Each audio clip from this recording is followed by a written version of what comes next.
Euskararen islak, hizkuntzaren uharteak miatuz. Un podcast de la SER en euskera.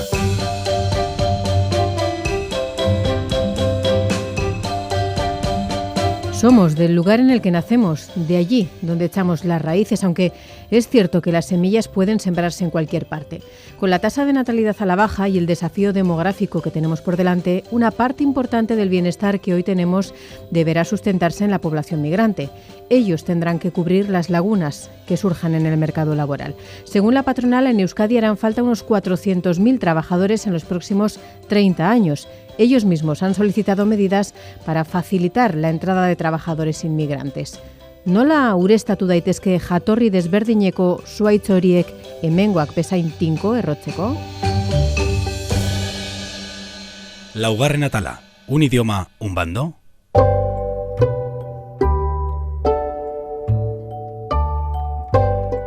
Casualidades, esta Zumaian hasi nintzen ni lotxatzen nere Casualmente en Zumaya empecé yo a avergonzarme de mis apellidos, del origen de los pueblos de mi familia. Cabeza del Buey. ¿De dónde es tu madre? De Cabeza del Buey. Me daba mucha vergüenza de decirlo. Mi primer apellido me camufla, Maya, parece mesa en euskera, pero no. El resto no los decía nunca. Besteak ez nituen esaten inoiz, ezta. Baina, bueno, ez dut uste Euskal Herria. Pero bueno, en todo caso, no creo que esa prueba de pedigrí de los apellidos sea algo exclusivo de los vascos. Durante el franquismo no había ningún afán por integrar a miles de familias que vinieron, entonces los apellidos y otros tantos factores aparecen como un mordisco en ese proceso de integración, ¿no? Agertzen dira integrazio prozesu horien koska bezala, ezta. Al fin y al cabo, el espacio público, el espacio político, estaba cerrado para todos. Eso también provocaba ciertos choques. Por otro lado, afortunadamente, aquí lo que pasó fue que la gente que vino de fuera, de Zamora o de Extremadura, coincidió en las empresas con los que salieron de los barrios o del baserri al pueblo.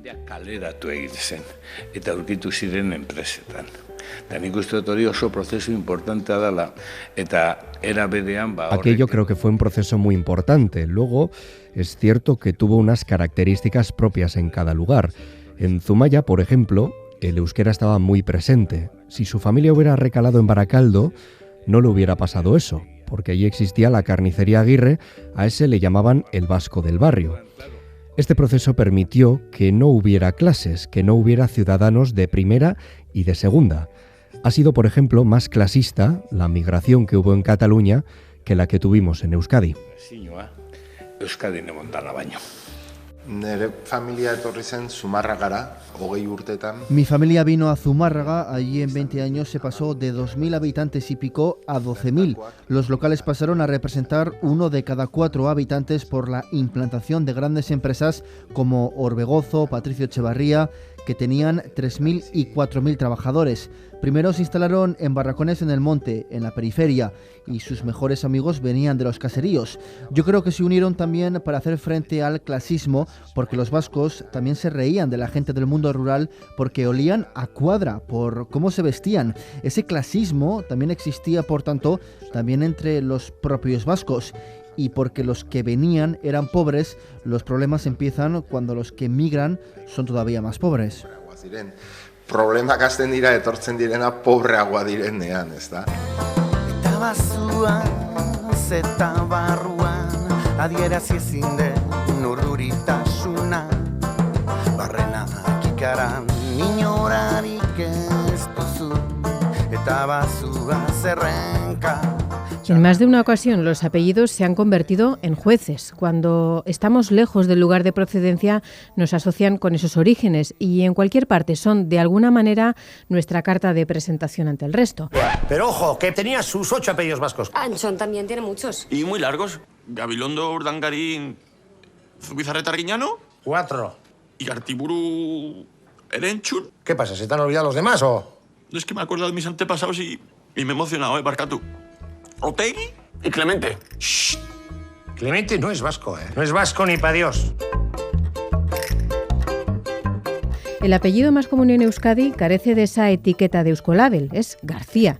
La lista de los 8 más habituales la completan González, Fernández, Rodríguez, Pérez, López, Martínez y Sánchez.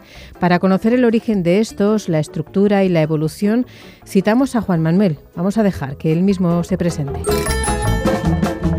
Yo soy Juan Manuel González, Zembellín, Mínguez, Sánchez, Ibarlucea, González, Llanos y Pérez. La forma más habitual de formar un apellido en el País Vasco era con un topónimo.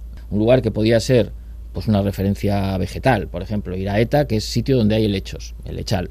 Ese Ibarlucea mío, que es pues eso, una vega larga, una ribera larga, y muchas veces son los nombres de las casas, la referencia al propio edificio. Por ejemplo, Tellaeche, probablemente en un momento determinado donde las casas tenían una cubierta vegetal, alguien se hizo una casa con tejas, y entonces claro, esa, por diferenciación de las demás, esa era Tellaeche, y eso se convirtió en el apellido de sus moradores. Ormaeche, Goicoeche.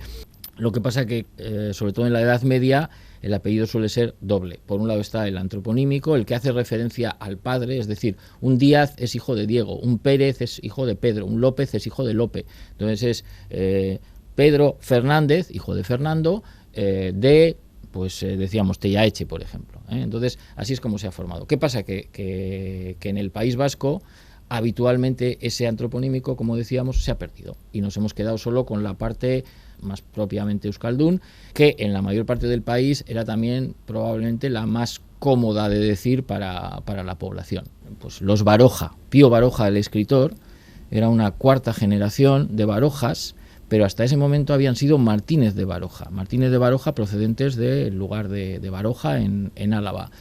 Pero cuando hacia 1800 se trasladan a Oyarzún, en Guipúzcoa, el primer hijo que nace de los Martínez de Baroja ya es registrado, es inscrito como Baroja. Entonces tenemos de esos González, García, etcétera, algunos probablemente puedan remontarse pues hasta un siglo XVI, hasta un siglo XV y sean de aquí, del País Vasco, pero otros muchos son fruto de la inmigración. El Aguirre, de Esperanza Aguirre, está en Ciudad Real desde el siglo XVII, es decir, que también ha habido apellidos vascos que se han exportado a otras zonas, y no te digo nada si vas a Sudamérica. Bueno, yo recuerdo que en los años 70 hacíamos chistes porque decíamos que casi todos los dictadores hispanoamericanos tenían apellido vasco.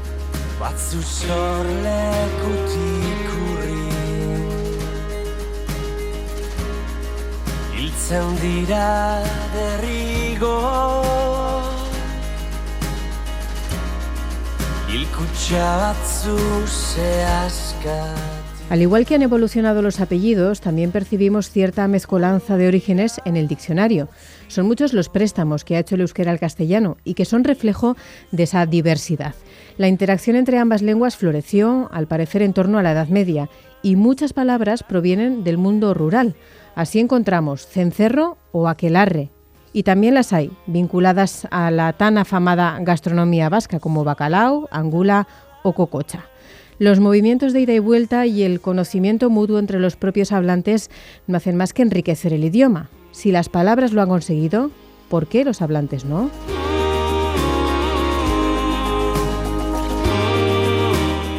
En torno al 11% del total de la población residente en Álava, Vizcaya y Guipúzcoa ha nacido en el extranjero. Uno de los exponentes de este crecimiento imparable de la población inmigrante lo encontramos en Errentería. Según el censo municipal hay 4.500 habitantes y, basándose en el origen de estos, el clúster de sociolingüística ha estimado que en sus calles pueden llegar a escucharse cada día cerca de 70 idiomas diferentes. Con ayuda de la investigadora de este clúster, con Belén Uranga, buscamos la foto actual y cómo se refleja esa situación en el mapa de lenguas de hoy y de mañana. Podemos escuchar árabe, tamasija, porque hay unos 800 habitantes que provienen de Marruecos y Argelia. De Rumanía hay 220. Esos, además de rumano, hablan ruso también. eta hauek normalean errumaniaz gain, errusierare askok hitz egiten dute, esate baterako Nigeriatik datozenak. De Nigeria hay unos 150, y este es un caso especial, porque allí hay en torno 400 lenguas diferentes. Entre los que provienen de otras provincias del Estado, hay también quienes hablan otras lenguas, y esos también participan en esa diversidad lingüística. Es decir, cabe pensar que quienes vienen de Galicia o Cataluña mantienen sus idiomas de origen.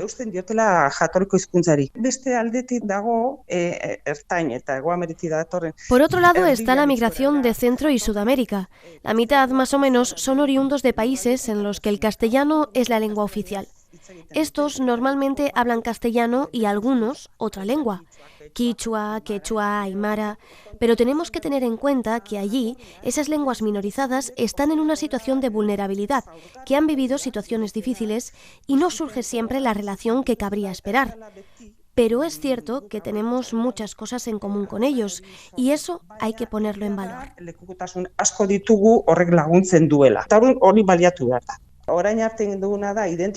Hasta ahora lo que hemos hecho ha sido identificar qué hablantes hay en función de su origen. Ahora el siguiente paso es ver a estas personas, cuánto lo hablan, si lo mantienen, si lo transmiten, hasta qué punto se agarran a sus idiomas de origen y qué relación tenemos nosotros desde el euskera o el castellano con estas lenguas.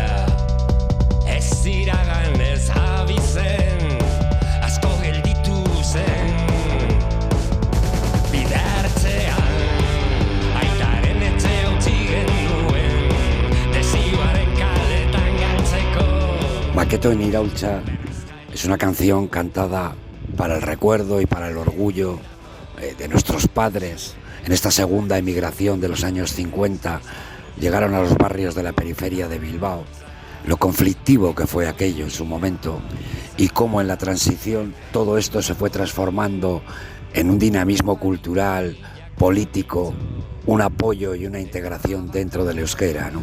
Es también el recuerdo de los nuevos maquetos, ¿no? Somos, fuimos y seremos el problema y la solución. Y el euskera habrá un momento en que será la integración de todos nosotros.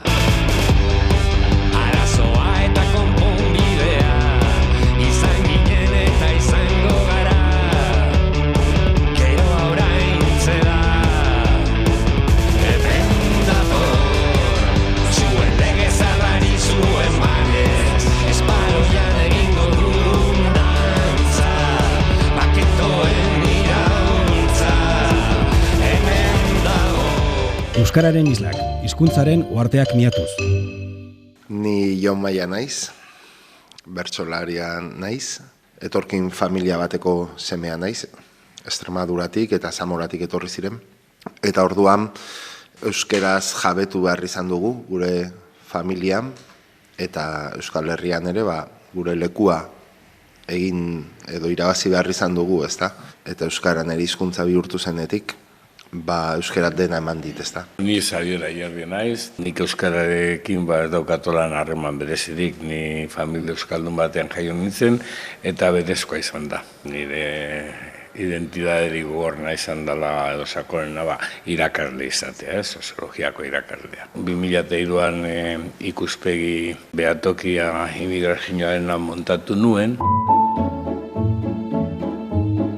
El bertsolari Jon Maia cuenta que salió del armario en el velódromo de Anoeta, en el campeonato de 1997. Su relato se cimenta sobre sus propias vivencias, con un discurso centrado en construir, en levantar edificios sólidos que aguanten la convivencia entre diferentes. Es el autor de más de 170 canciones, algunas de ellas convertidas ya en himnos en las voces de Benito Lertxundi o de Negu Gorriak. Son lo que ahora reivindica como bandas sonoras de la fraternidad. Conocido por transmitir ideas improvisando rimas sobre un escenario, el hilo conductor de su producción es la relectura crítica del pasado. El sociólogo Xabier Ayerdi está convencido de que el crecimiento demográfico va a venir sí o sí de la mano de la población migrante. Ha dedicado buena parte de su carrera profesional a estudiar las diferentes aristas de este fenómeno. De ahí, cuenta, le ha surgido además cierta empatía. La conversación es una suma de vivencias y de análisis, parte de una crisis de identidad y añade la perspectiva académica. Caminos ambos para avanzar en torno a los retos que debe afrontar una sociedad para integrar a los que llegan de fuera. Hiru belaunalditan hemen egon da ikeragarrizko mugikortasuna. En 3 generaciones ha habido una gran movilidad hacia arriba. Los abuelos eran baserritarras, los padres trabajaron en la empresa y la madre en casa, según los estándares de entonces, y muchos hijos e hijas han ido a las aulas de la universidad. En esa evolución creo que se ha formado una sociedad muy cohesionada. Poco a poco, en la medida de lo posible, a la velocidad que ha sido posible, se ha ido incorporando gente.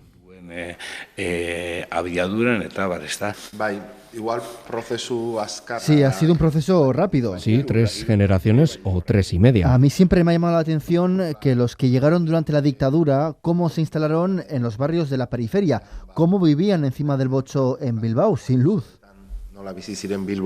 Y en el centro, donde hoy está el Guggenheim, ahí vivían cerca de 200 personas en chabolas. Hor bizi ziren 200 pertsona inguru etxoletan. Campamento bat, ezta? Baina eso es, un campamento. Y no era 1800, era la época de los Beatles, ¿eh? Esos eran nuestras abuelas y abuelos. Y luego, esos barrios marginales, esos guetos que se construían para los trabajadores migrantes, donde solo se hablaba castellano, donde solo vivían ellos. Casas baratas, mundo mejor, poblado, y luego se les llamaba Manchuria, Katanga y cosas así. Y si algún euskaldun andaba con alguno de ellos, ocurría como ahora, cuando se relaciona con un árabe. Era un disgusto para la familia. Orain arabiar batekin edo ibiltzea bezala etxe askotan, ez da, disgustoa.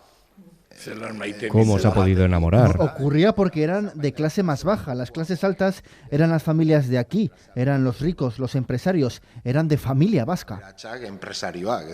Euskal familia ziren, noski. Con mucha dificultad se aprende de la historia, de un proceso a otro. Qué pena, ¿eh? Se acumula la historia, pero no aprendemos. La experiencia, lamentablemente, no se acumula, se sintetiza muy poco para los siguientes pasos. Pero algunos autores sí creen que queda algún pozo.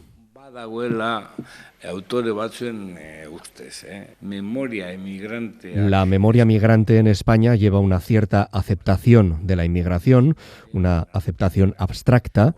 Luego eso no quiere decir que no haya estrategias clasistas. En todo caso, ahora mismo hay otros peligros que no había entonces.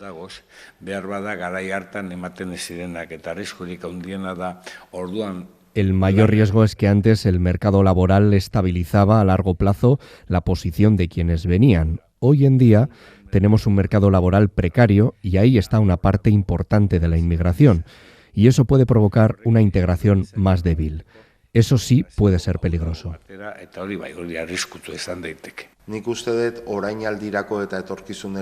Yo creo que de cara a facilitar esa integración, tanto ahora como a futuro, es muy necesario hacer una lectura adecuada de todo aquel fenómeno histórico que se vivió en Euskal Herria, porque creo que todavía vivimos en las consecuencias de aquel proceso y que persiste todavía una separación cultural importante entre euskaldunes y no euskaldunes. Hay también una estigmatización mutua y eso obstaculiza abordar temas que todavía tenemos sin resolver y que son básicos e importantes para la convivencia. Konpondu gabe ditugun gai oso garrantzitsuak.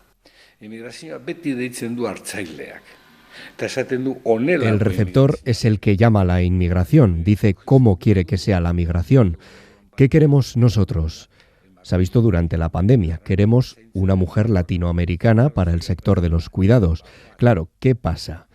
Uno, que por los colegios solo pasa, en el mejor de los casos, el 12 o 13% de la migración que llega, porque los que llegan son adultos y ellos no van a pasar directamente por el euskera. Puede ocurrir que lleguen a Zumaya y que ahí se den cuenta de que existe el euskera y tendré que hacer un esfuerzo para aprender euskera. Pero en muchos otros sitios, por ejemplo en Bilbao, puede ver el euskera de manera simbólica.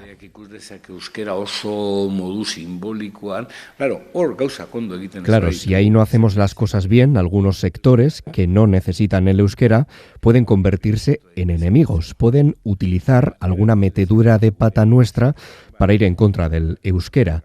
Y esos son los sectores propios, urbanos, y en muchos casos tienen, de alguna manera, ese desprecio clasista, ideológico o político hacia el euskera. Espresu ideologiko politikoa, ezta?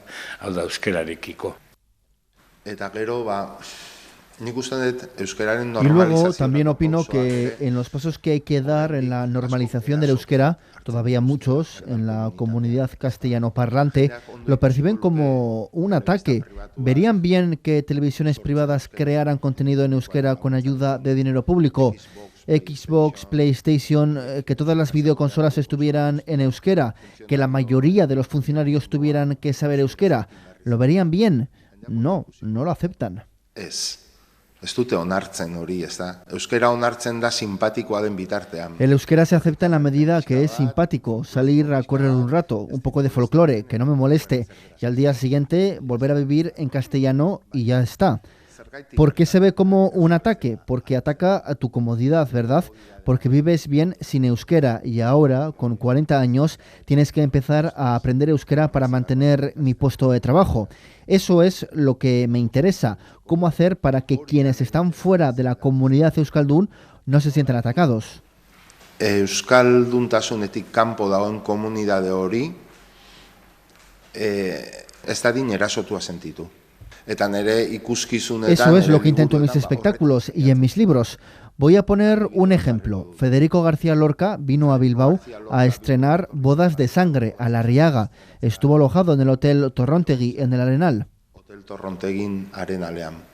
Y la Guaseta le envió una carta para pedirle una cita porque había traducido al euskera algunos de sus poemas y quería leérselos en la lengua más venerable de Europa. La lengua más venerable de Europa, en nuestro milenario idioma, está euskeraz. Biak ziren poetak, biak figurak, bakoitza bere hizkuntzan. Los dos eran poetas, dos figuras, cada uno en su lengua y en su cultura, de dos tierras enfrentadas por una guerra durante el franquismo. Aginteaz geroztik. Eta bia fusilatuak izan ziren. Y los dos fueron fusilados por defender los mismos valores universales. ¿Por qué ambos coincidieron en la muerte, en los motivos para ser asesinados y por qué en vida no somos capaces de unirnos en esos valores? Zergaitik bizitzan ezin dugu bat egin beraien balore hoietan, ezta? Zerbait egon behar du. Tiene que haber algo que nos una, que nos integre a todos. Creo que el camino más efectivo es la cultura. Dela biderik eraginkorrena horretarako. Zuk orain ateratzen duzu lege. Si ahora sacas una ley para imponer el euskera, se monta un follón. Pero si intentas desmontar en dos direcciones clichés y prejuicios, hacerlo a través de la cultura con ejemplos como Lorca y la Guaseta, o con casos o vivencias como las mías. Kulturaren bidez, Lorca, la Guaseta bezalako adibideekin. Pues igual podemos desmontar esas trabas mentales y empezar a construir algo nuevo. Desmontatu ditzazkegu traba mental horiek eta hasi gaitezke zerbait berria eraikitzen, ezta? Esa es mi esperanza. Estoy de acuerdo con todo lo que él dice, pero luego en la práctica aparecen los obstáculos. La acogida lingüística se hace en aquellos lugares en los que la lengua está muy viva. ¿Hay que ponerla en el centro de las políticas de integración? Sí, claro, tenemos que ir hacia ello, pero el caso es cómo. Eso siempre es más complicado. Suelo decir que partiendo del realismo o del realismo sucio necesita, luego, mucho trabajo, mucha experimentación.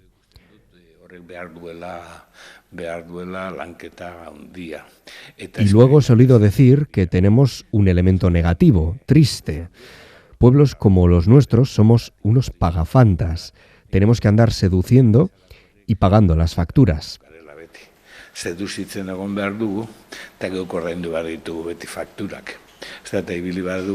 Tenemos que ser muy prudentes para que no surjan conflictos o esas posiciones contrarias. Por tanto, es difícil, pero es nuestro reto, es uno de los desafíos de las próximas décadas. Porque la inmigración va a seguir llegando en cantidades muy significativas. Si aceptamos que va a venir, que se va a instalar aquí, que llega porque la necesitamos, lo que tendremos que hacer es poner todas las herramientas para facilitar su integración, también la lingüística, y que ésta sea lo más estable posible.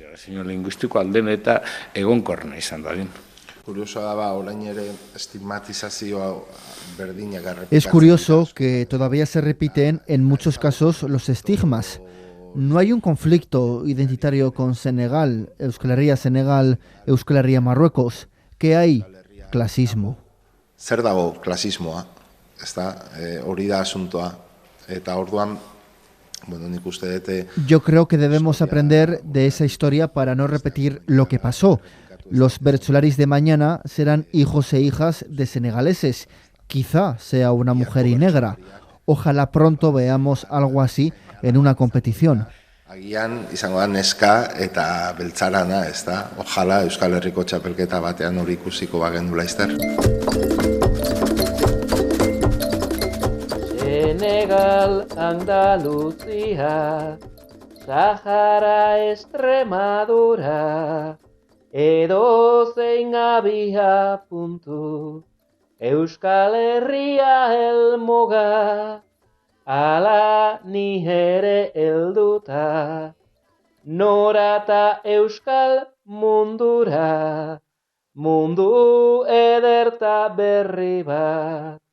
Orain ere nere eskura, Mauriziaren irrintzi, ez alda gure kultura, lana edo maitasuna.